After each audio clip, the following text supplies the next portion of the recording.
Someday I'm going to hire a chef. That way I can leave my roommate alone. Well, if you do go to hire a chef, like a chef, celebrity chefs' salaries right now are anywhere from $131,000 a year to low end $54,000 a year. So you can get you a nice low end chef and pay them anywhere from $200 to $500 for your experience for them to cook for you.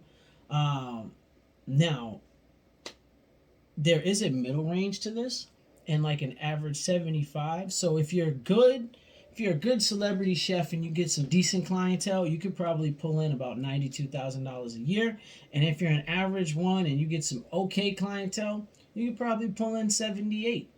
If you're really just an okay chef and you have shitty promotion, well, you're gonna be at the 54 mark. You might want to get it together.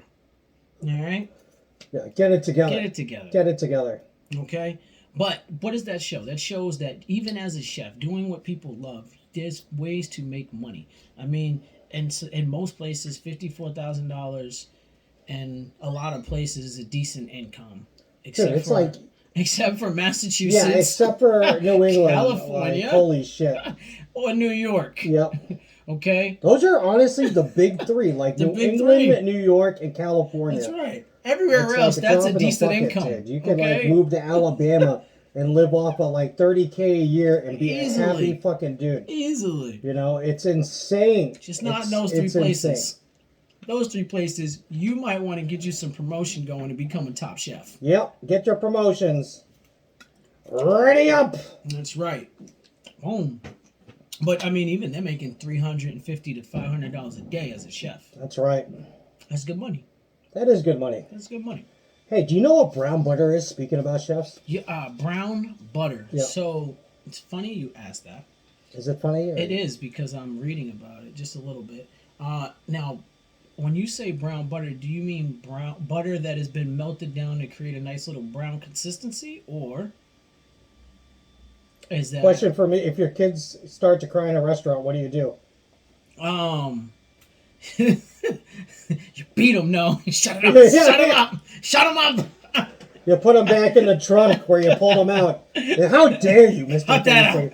How dare you? These days, I've been going out with a couple different things to keep them entertained. I have 2 cars, which are real small, so that you can push those through the table.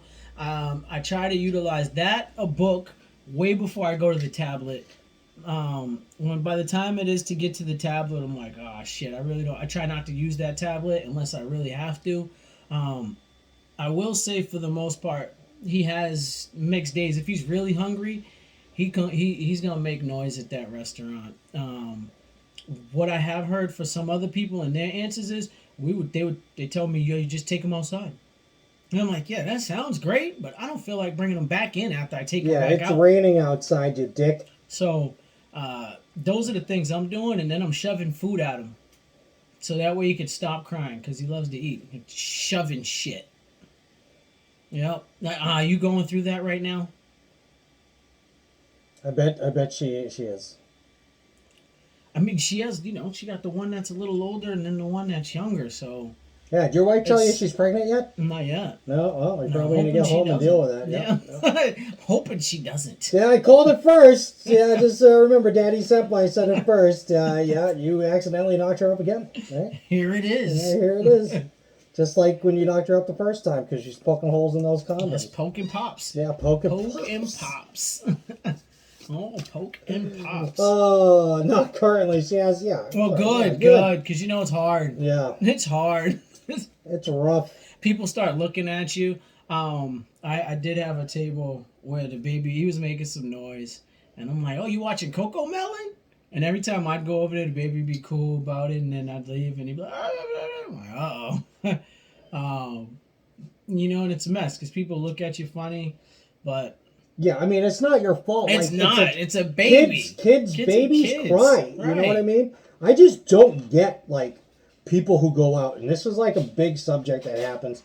Every fucking shift that we end up working. Yeah. If there's a kid in there, right? And there's always some table, like, I can't believe they brought that kid out. You know? Well, how else are they going to eat? I mean, I understand, like, 9:30, 10 o'clock is kind of late. But, like, late. you're not the parents. That's right. You know what I mean? That's like, right. everybody has their own ideals about what parenting is and stuff like that. And everyone does different things. And like, oh man, like, you know, what we can do as servers is we try to like make them laugh or whatever.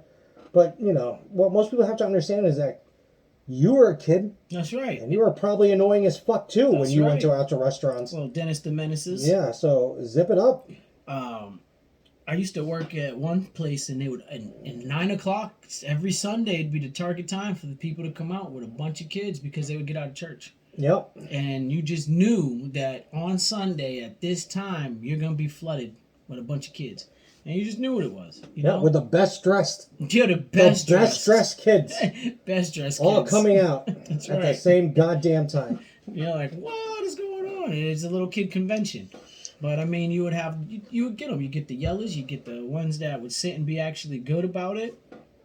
You know, you would like to get the Talking about kids, there was a subject brought up to me today by our mutual friend, and I had a guest who told me that I was talking to him about the game yesterday. Right, very nice people, like you know, and they just said.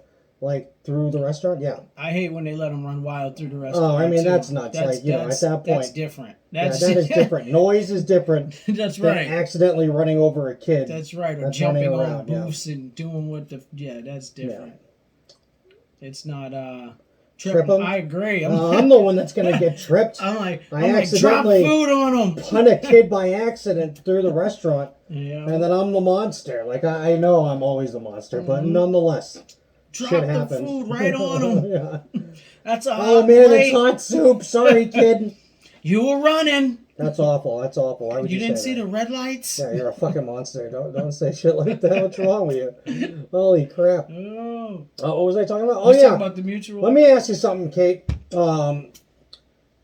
These parents don't let their kids watch TV. Do you feel like that is child abuse? That's something that was said to me, like not letting a kid watch TV is child abuse.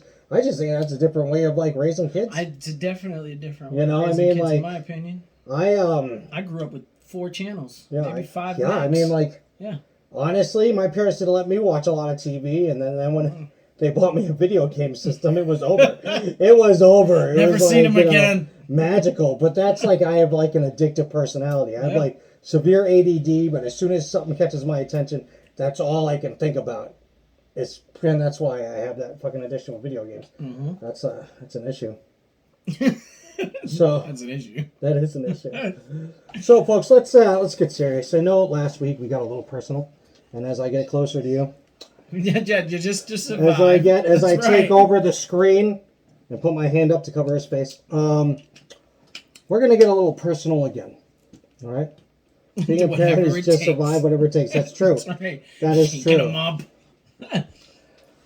This week, Mr. 365 still has restaurant reviews. Yep. But the ones I'm gonna do with my roommate, the captain. All right. Mm-hmm. And we're gonna talk about our experiences and what we would have wrote down for our restaurant reviews because we have been out a couple of times, so we haven't really talked about it. All right. None of the experiences were absolutely horrible. From what I think of it is. Oh, wow. But does it normally come from him? Huh? He's normally not like, oh. No, I usually don't complain. That's right. That's why this is good. I don't complain. I don't care. But we'd like to have like an outsider come in and... Clearly they were mopping while he was eating again. What the fuck, dude? Like, unbelievable. There was a spill and she was cleaning the floor. I don't understand why that's a problem. 6 minutes. She just wouldn't stop cleaning. We didn't need her. Like, if we needed her, it'd be something else. Right-handed mop water. I'm going to fucking slap you with some mop water. Jesus Christ. She's just doing her job. All the other restaurants hired cleaners. This poor server had to do it all. I don't want to sound racist, but it was an Asian restaurant. And they usually just do all the work themselves. They do all the work. That's right. Yeah. They save money in-house. I'm going to go see what the captain's doing. They're saving money in-house. You can start your reviews, and I'm going to go prep this guy with a bunch of stuff that he is allowed and is not allowed to say. That works. So, while he does the prepping, we won't even get into what that means. Put your pants on, Captain. I'm coming out.